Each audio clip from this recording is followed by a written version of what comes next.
This episode of Stage 9 is brought to you by Audible.com, offering more than 180,000 titles for smartphone, tablet, and desktop. To get a free audiobook of your choice and help Trek FM at the same time, visit audibletrial.com/trekfm. And also by Enterprise in Space, an international program of the nonprofit National Space Society. Find out how you can help science and education and become a virtual crew member aboard the NSS Enterprise Orbiter by visiting enterpriseinspace.org.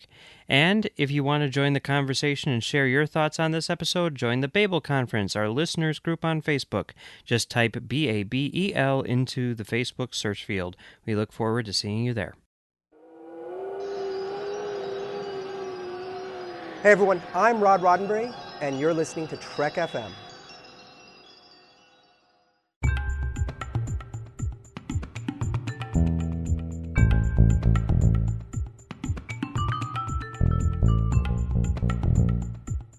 Hello and welcome to Stage 9, Trek FM show about the people who make Star Trek.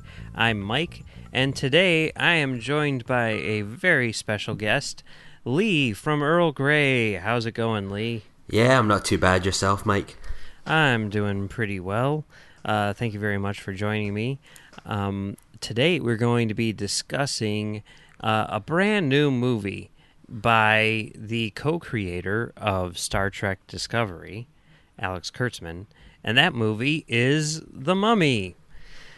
So, okay, The Mummy. This is a feature film directed by Alex Kurtzman, although he didn't really write it himself. He co-wrote the story, but it was written by a couple of other Mission Impossible alums, a lot of Mission Impossible people on this. It was co-written by David Koepp and Christopher McQuarrie. And it stars Tom Cruise, also from Mission Impossible, and Sofia Boutella from Star Trek Beyond as the title character, the Mummy.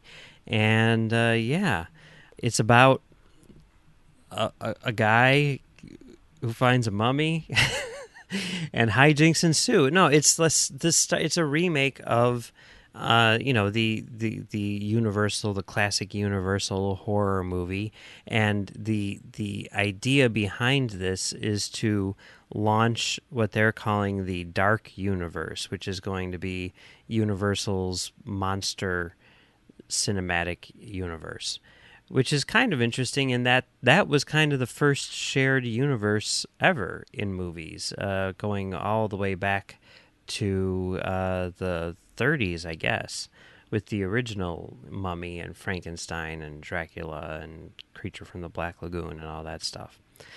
So, a lot of people have a lot of opinions about this movie, which I find rather interesting. But I'm curious, Lee, what's your opinion of The Mummy? I wasn't particularly excited for this movie. I think the trailer has been quite frequent at the cinema for a wee while now, and every time I saw the trailer, I thought, God, it just looks really boring. It looks very like the cinematography seems really grey, and I'm like, this doesn't seem overly fun or exciting. And I was kind of confused because when I see Tom Cruise in a trailer or a movie, I always think that's like a sign of quality. That is like a stamp of approval if I ever see anyone.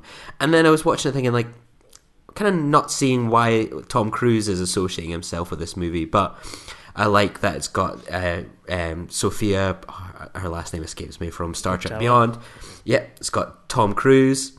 These are things that make me want to check it out at least. So I finally saw it yesterday, and I liked it straight away when it had the Universal logo, and then it had a little twist, and there it was, like the Dark Universe logo. I thought, yeah, wow, that's really cool. And then it was kind of downhill from there. Like when the highlight of the movie is the indent, it's a bad sign. I think there's a good film in there. At the beginning of the movie, when they're talking about, we're kind of explorers, that we go out to these kind of war zones like Iraq, where ISIS is destroying all these historical monuments, and they're stealing them or taking them back and selling them on the market for money. And then ISIS are going to be destroying these areas anyway, so it covers up the crime. And I'm thinking, that sounds like a really exciting movie. I want to pay to see that movie. and then that's like the small part of it, and it was just kind of disappointment and frustration and frankly boredom from that moment onwards. Yeah, I don't know. I guess I was definitely looking forward to this movie more than you and more than most people, I guess. Part of it was just because I was curious to see Alex Kurtzman's talents as a director. I mean, we did cover People Like Us here on Stage 9, and that was interesting, but this is obviously a whole new ballgame because it's a massive, summer tentpole action blockbuster, whereas that one was just, sort of like a nice little character piece. But Kurtzman is kind of known for doing writing the big action blockbusters. So to see him, sort of like take the lead on one, I think was cool. And, like you're saying, Tom Cruise being sort of like the stamp of quality, I think is very true in a lot of ways. And, there's also that sort of Mission Impossible thing. Like, a lot of people have sort of been making fun of it, from the first trailer as, looking like a Mission Impossible movie with the Mummy Impossible, or whatever. And I do see that, but at the same time, when I see that, I think, oh, that sounds amazing, like that's what I want to see. I mean, I don't know. We'll get into that in a minute, but I was, needless to say, I was looking forward to it, especially when you talk about, like, David Cap and Christopher McQuarrie, writing it. I mean, Cap is the guy who wrote The Lost World, Jurassic Park, and various other movies. And, McQuarrie has won an Oscar for The Usual Suspects, not to mention, various other, high-profile movies, like the last Mission Impossible film and stuff like that. And then, some other people behind the scenes. You've got, like, Paul Hirsch editing it. He edited freaking, Empire Strikes Back, right? I mean, it's like a top tier talent, behind the scenes and in front of the camera. And it looked like an interesting premise, and especially with the start of a new cinematic universe, I thought that was a really cool idea. And so I was like way excited going into it, and it had me at first. Like you're saying, the premise I thought was really solid, but I think at some point it just sort of like devolved into, I don't know, just kind of like your standard action movie, with a few, jump scares and stuff like that, for the horror crowd. And it didn't really work for me. I thought more than anything, it was just kind of boring. But I definitely did not hate it as much as most people seem to hate it, which is interesting. Yeah, like, I think kind of my feeling on it was that, yeah, I kind of went in not expecting much, but my biggest surprise with it was that I was watching these trailers thinking, oh, they're holding really back with a lot of the action. That we've all seen the scene or heard all about this moment where, like, they're in zero gravity on board the plane as it plummets, and I'm getting little flashbacks to Rogue Nation as I'm watching that. And I'm thinking, oh, that's maybe the shape of things to come. But I think the film feels really, really cheap. And it kind of is in the grand scheme of things. That it has a budget of 120 million. And I'm not sure how much money, like, Tom Cruise and Russell Crowe kind of would have taken up of that. Like, I could almost imagine that's more than half their budget to kind of pay for them. So I imagine they've got some sort of deal on the other end of it all. But there just didn't seem to be much kind of on the screen. Like, there's very few action set pieces. We've got this kind of action scene in the desert in the beginning, and then we've got the scene where kind of they're being chased in London, and then there's very little else to go on. Kind of in any action scenes that do happen, like the idea of these kind of the knights that are brought back, like, when you get some action pieces like that kind of in the underground, it's so badly lit. At one point I was thinking, like, have they left the 3D filter on here? It was really hard to see the action that was going on, so you're kind of cut off from seeing it and properly, like, enjoying it, and I found that a real barrier to overcome. Yeah, I guess I didn't really have that much problem with the photography. I thought that it looked pretty good. I went to see it in 3D. I saw it in IMAX 3D, and the light level was pretty solid, all things considered. And I thought that the look of the movie was pretty cool. And I thought I was hesitant about the 3D. I was like, do I see it in 3D or not? Because they shot it on 35 millimeter and stuff like that. But I saw like an interview with Kurtzman where he was talking about the 3D, and it was definitely done for promotional purposes, but I think that the 3D was fairly solid in this. It wasn't very crazy. It was very subdued most of the time, but there weren't any like, sometimes you see, some shots and you're like, whoa, they needed to take another pass on that one. That you definitely see the seams there. And there weren't really any moments like that in this movie. So, yeah, I thought that the 3D was decent. And yeah, the look of the movie I thought was decent too. As far as like the action, like you're talking about with the zero-G plane and stuff like that sequence I thought was amazing. I mean, I was totally into that, and I guess I was hoping for more of that, further down the line. But I think it really had this weird challenge where it was trying to balance like a big budget action movie with a little horror film as well, and it felt like it needed to be an action movie, but it wanted to be a horror film, and it didn't quite nail either of those things. And I think the action is better than the horror for sure, but at the same time, like some of the stuff that they set up with like Russell Crowe's character and stuff like that, I'm more excited for the horror stuff in future installments of this franchise than I am in the action stuff. So what did you think about that? The idea of like Russell Crowe being, Dr. Jekyll and Mr. Hyde, and this sort of being like an entry into another world. Yeah, the Cockney Nick Fury. I'm not. I thought Russell Crowe was quite good. I think he's long gone from being this trim action hero that he was. I quite enjoyed. That was probably the highlight of the movie for me. Was kind of Russell Crowe. I thought he seemed to nail the tone of the movie they were kind of going for. Whereas Tom Cruise, where I felt he was coming across more goofy, and that's not something I kind of associate with him. He just seemed to be sort of a bumbling character, and I never really kind of got a feel for his character, that he's meant to be this lovable rogue, but he never felt like much of a rogue, and he never felt like he had much of an arc. It all felt like people were saying, oh, you're this kind of guy, but it never sort of showed on screen.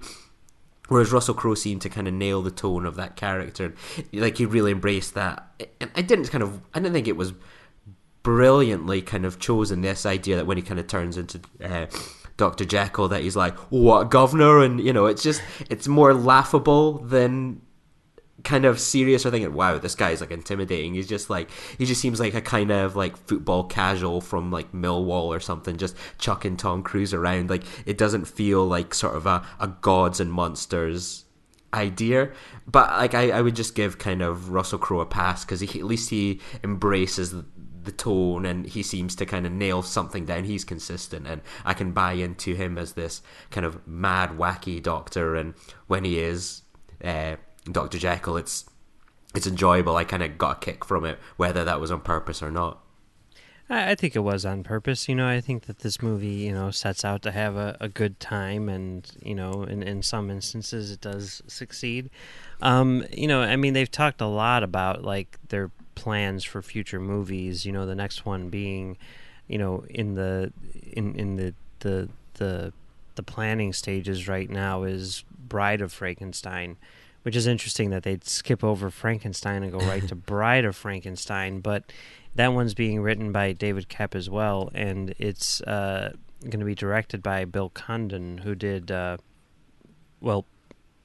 he did Beauty and the Beast most recently, and Dreamgirls. You can admit you're a Twilight fan. It's not a problem. You can admit you know him from that. Those are the only two Twilight movies I haven't seen, believe it or not. He also directed Gods and Monsters, which is very, very fitting. You know, I mean, he kind of got his start like writing like, you know, B grade horror movies. Like I think he did like Candyman or something like that.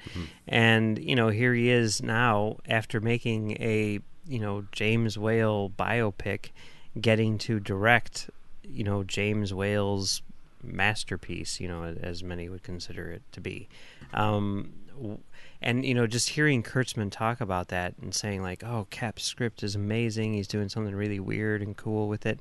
I mean, what do you think? Like, even not liking this movie, are you excited to see what they're planning to do with the franchise? I'm not too sure. Like, one thing I did find kind of baffling is that it's obviously PG-13 in America. It's our equivalent of a rated R here in the UK. Like, I remember just kind of like I was kind of getting into my seat, and then the certificate could come up on the screen. It was like, this film was rated 15, and it was like, what? So like, I found that quite jarring because I was like, oh wow, there's maybe going to be some like nudity, hardcore violence. It never felt more than kind of a PG-13, so I'm a bit baffled by that. So that might explain kind of a bit of a lackluster response here in the UK in the box office compared to say Wonder Woman, where you know you can go along with the family. Like The Mummy's already kind of cutting out people that might be coming to see this sort of movie and could kind of float the franchise. I mean, personally, I'm not overly excited about it. This series, like, that doesn't say I'm not going to go see the movies when they come out. It's just something that I'm like, oh, of course they're going to do kind of like a franchise of it. But I don't find the choices of acting talent that they've kind of gone for in terms of the leads too exciting. Like, in terms of like, I don't really want to see Johnny Depp as the Invisible Man. Like, that doesn't particularly excite me. Javier Bardem's been cast as he, if I remember correctly. That's interesting enough, but seems somewhat predictable. Like, you know, with like the Marvel movies and to a kind of lesser extent the DC movies, like, when you have these main leads, a lot of them are relatively unknowns to an extent. So there's kind of an interest and an excitement in that, and you can kind of impose the characters on them. Whereas with the Invisible Man and Wolfman, I'm thinking, oh, I'm familiar with these people to a large extent. And I think that was a problem with, say, Tom Cruise. I'm just looking at him going, wait, why is Tom Cruise in this? And I almost can't get over watching the movie and thinking, right, there must be a reason Tom Cruise is in this movie. Is he being paid a lot? What's made him pick to do this? And I think they need to I maybe need to get over that to an extent. But like, there's nothing that I've heard so far that's got me like excited to check them out or rushing to the cinema to see them. But like, Bride of Frankenstein is an interesting story and property, so depending on who they cast, I'm more than willing to give it a go. But as it stands at the moment, I think this could be the first and last entry in the Dark Universe series.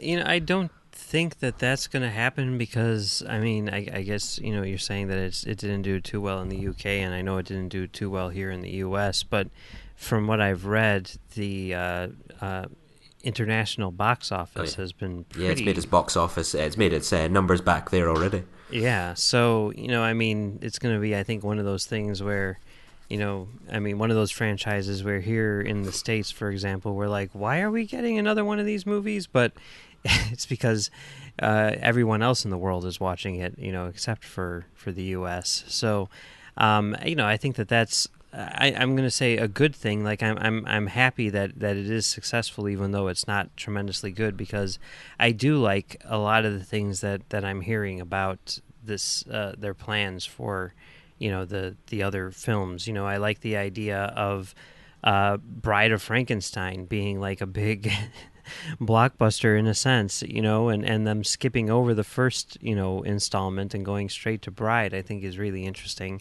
I like the talent involved. I think that, you know, in a lot of ways, Condon is like the perfect choice for that movie.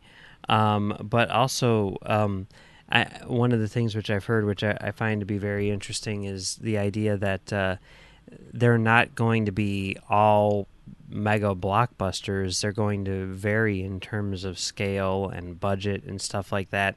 And because of that, you know, we might get like some sort of like hardcore R-rated horror movie, you know, which is done on a very small scale, and it will still be in the same universe as, you know, this big action blockbuster, The Mummy. You know what I mean? like one thing I just found it kind of yeah, it definitely feels like, in terms of like, I'd be curious to see what they do with sort of the budget. As I say, this one was like 120 million, which, yeah, it's a lot of money, but in terms of like a big tentpole kind of launch movie, like it was just things like, I just would like be very curious to see perhaps how they manage that better in future.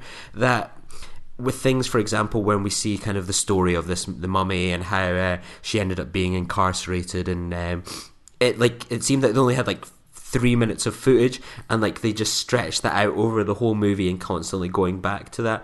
Like, yeah. I'd like to see people kind of like, maybe this is where Kurtzman's lack of experience has come in handy, where someone can make $120 million mummy movie and make it feel epic in scale and scope.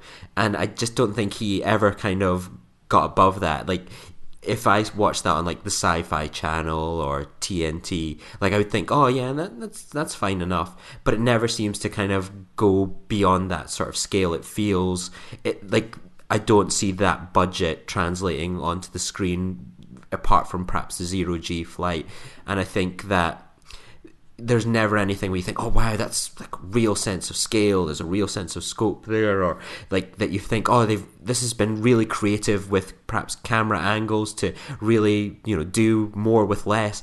I just don't think he perhaps has that talent to, really make the most of that kind of budget. And that's perhaps where they're going to maybe excel more in Bride of Frankenstein, with a director that has kind of got that experience, where I think Kurtzman is seriously lacking in it.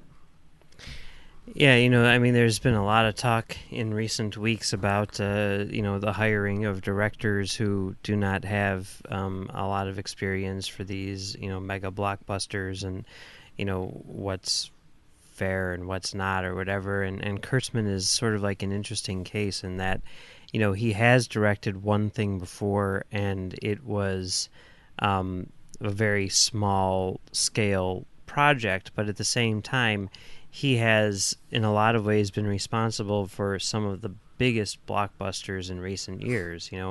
Probably most notably in that regard, the first two Transformers movies, but also, Star Trek, Mission Impossible, all of these things.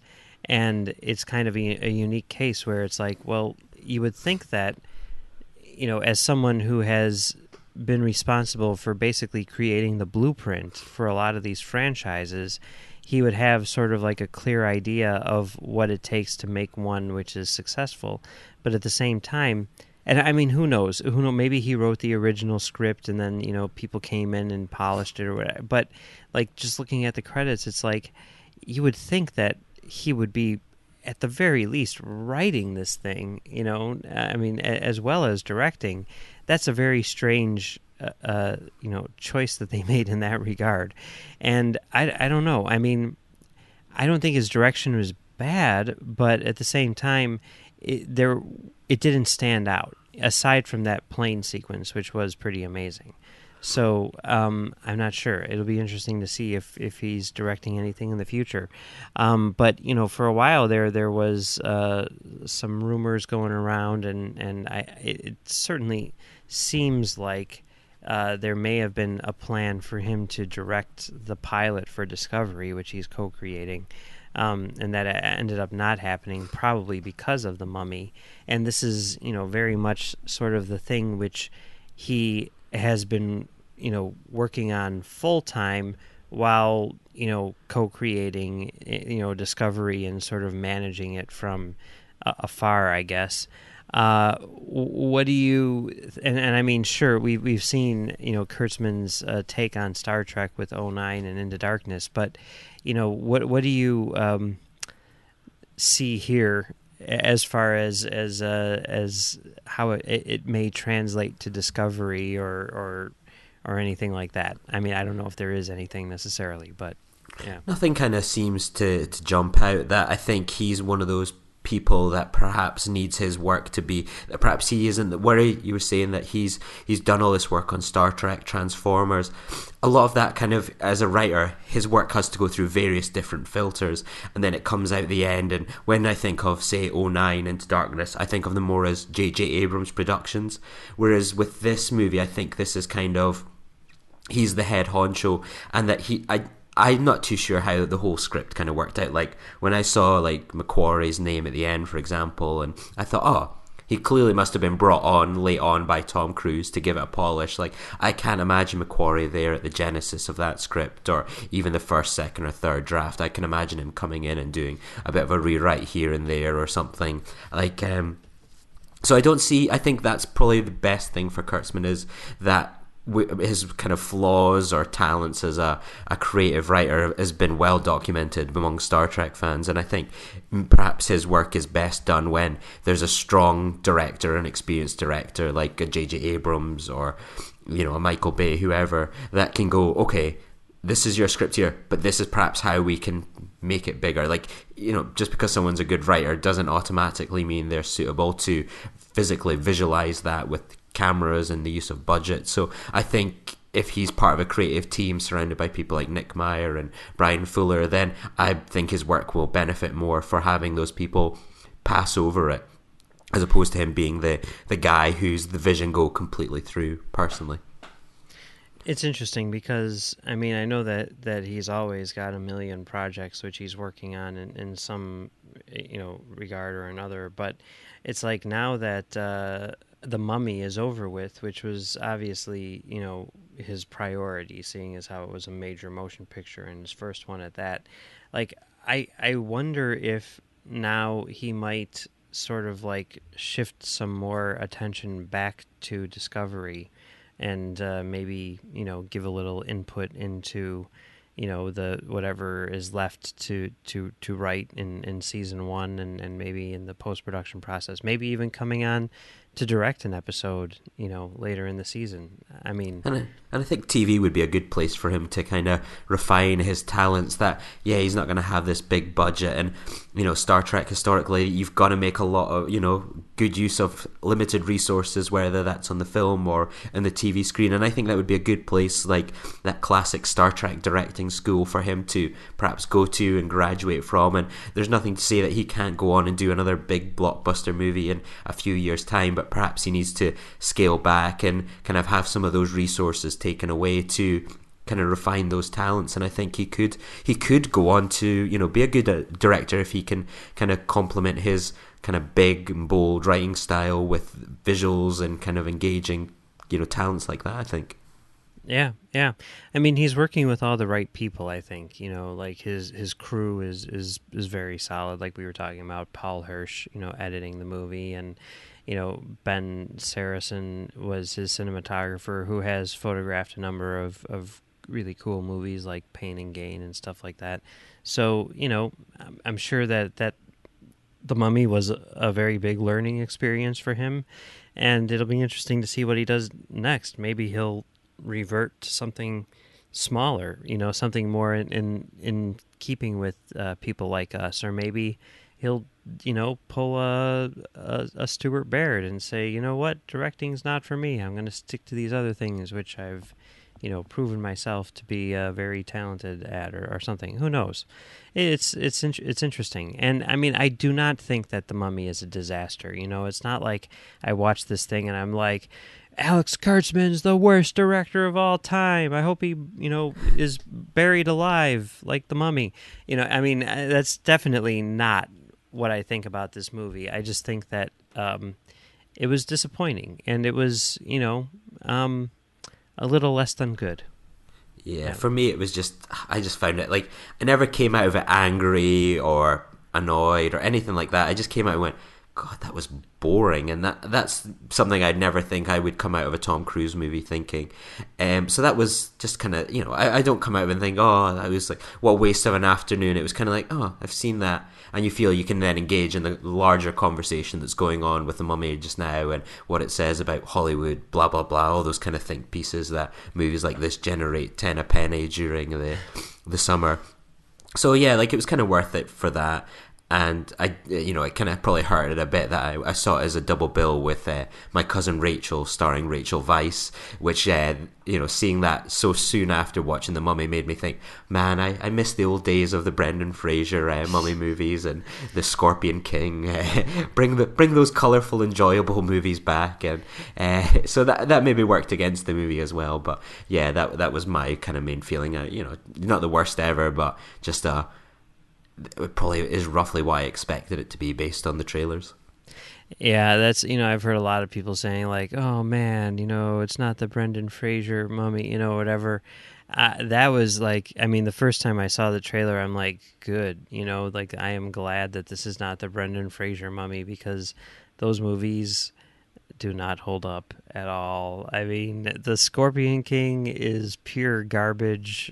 Scorpion King 2 is pure garbage. I've not seen the Scorpion King movies. I should add that. And I can imagine maybe they should have done like a modern reboot, and they could have had like, who's a popular wrestler these days, like Hulk Hogan or John Cena. They could have had John Cena's head badly photoshopped onto the scorpion body that's running around a building, and that would have been I suppose based on his appearances in Trainwrecked and what's it called, Sisters, that I'd probably pay to see John Cena as a Scorpion King. Well, he's in. Did you see that movie, The Wall, the new Doug Liman movie? No, it's. I don't think it's out yet here. Oh, well, check that out when you see it. He's in that. He's pretty good. So, yeah. I don't know. Have you seen the original Mummy, the 1938 one? Probably a long time ago. Usually when these kind of movies, like when The Mummy came out back in like the late 90s, early 2000s, it would be the sort of thing that would be a good excuse to kind of dust off the archives at like the BBC, and they would show like a weekend of catch the Universal horror movies before you see The Mummy. So yeah, it's been a long time since I've seen it, so I can't really comment. Yeah, I did just watch it for the first time before seeing the new one, and it was interesting. It was cool. It's I wouldn't say that it's a great movie at all, but they do a lot of interesting things. It was directed by that guy Karl Freund, I think is how you pronounce it. He was the cinematographer on Metropolis and stuff. So it looks amazing, but.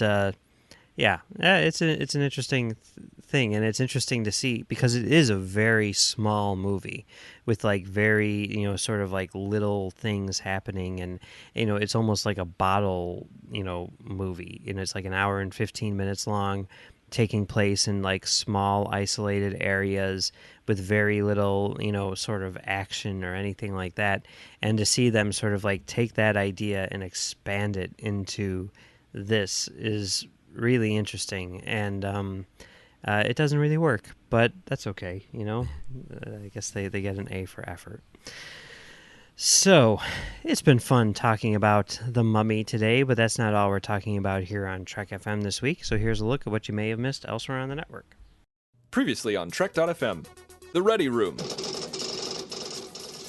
I bet the transporters were invented by Amazon as a way of delivering products to people. I was totally going to say it's like Amazon groceries would be like, yeah, I don't have to be there, but it can come like beam to my port. It's like, order, there it arrived, right there. That's right. Like you've got a little Amazon dot next to the toilet. You just tap it, and then toilet paper materializes right there. Standard Orbit. Every fan takes what they want, what works for them, what complements a story, a series, a show, a movie, and that can be in their heart, in their mind, canon, as in like, well, I love it. It makes me feel good about those characters, the story, so I believe it. Or if you don't, for one reason or another, do you say, well, for me, I'm just going to pretend that didn't happen, or it doesn't connect to the part of the universe that I like. To the journey! Wait, you're saying it's like matter and antimatter when they interact? It's like costume or non-costume. So costumes and non-costumes annihilate each other. Yes. In Voyager. That is how the universe is going to ultimately be destroyed, due to the interaction of naked people and people wearing clothes. And that's what else is happening on Trek.fm. Check out all these shows and join the conversation about your favorite corner of the Star Trek universe and beyond. You'll find us wherever you get your podcasts. If you're an Apple user, be sure to hit the subscribe button in Apple Podcasts on iPhone, iPad, or Apple TV. And please leave us a star rating and a review in iTunes.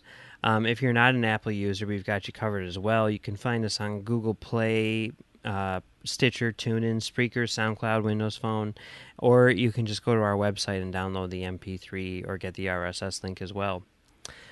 We'd love to hear your thoughts on today's show, and there's a lot of ways that you can get in touch with us. The best place is probably by going to the Babel Conference. That's on Facebook. It's our listeners group. Just type Babel, that's Babel, into the search field on Facebook, and we should come right up.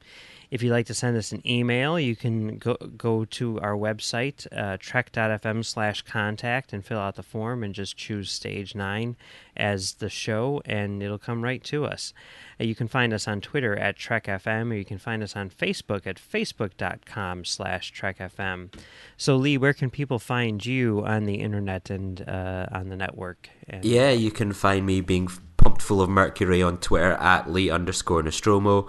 You can find me on the Earl Grey podcast talking about the next generation, and you can find me on the Filibuster podcast on the Nerd Party Network. You can find me on Twitter at Mumbles3K, and you can also find me on the Nerd Party Network, and you can find me on TalkFilmSociety.com doing Soderbergh 2828, and you can find me on CommentaryTrackStars.com doing Commentary Trackstars. We'd like to thank our associate producers today, Chris Steftenagel and Jeff Sutter. Thank you very much, guys. If you'd like to be like Chris and Jeff and help us out, you can head on over to patreon.com/TrekFM. That's patreon.com/TrekFM, and you can get all the details on becoming a patron of the network. Perks include early access to episodes, exclusive content, producer credits, and more. So head on over to patreon.com/TrekFM and check it out. All right. Well, that's it for The Mummy. Next week, we are taking a break. We're taking a week off, and we will be back the following week. John is still on shore leave, but I will be back with someone else to discuss something else. I'm not going to say what, just in case it doesn't happen. But check us out in a couple weeks.